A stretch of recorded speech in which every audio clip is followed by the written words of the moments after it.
Usembut Menteri Rang Bak Jala bat ubalong ru state Presiden Kesang NPP ba Preston tensang negas ngi la penna ba ikong emperin lengdo inlong ka kertong nasional parliamentary seat bat ka agat hasang mar ka ka tura parliamentary seat ila ang ba ka negajing penna kalawan hadin ba national president ke NPP ubadai ru Menteri Rang Bak Jala konrad ke sangma ula menjoria ka ni katup iba Preston ila yatho ba kiladan kumbasan ngut hadun ringot ki bala terwai la de nakabenta baro artli seat bat ka state election committee kala bisharnya yaki bat hadin kala menjor yaki te ki arngot ki kerteng bat ban pha byang syaki bor pahalor.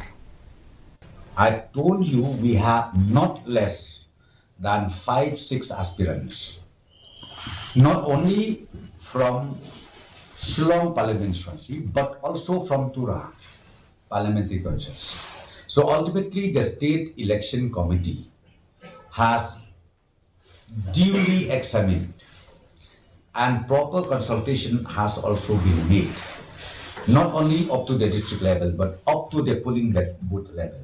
So ultimately, the committee has decided to recommend these two names to the High Command. And again, the High Command has already approved these two names. One is Dr. Amprin Lendo and number two is Mrs. Agatha Desana.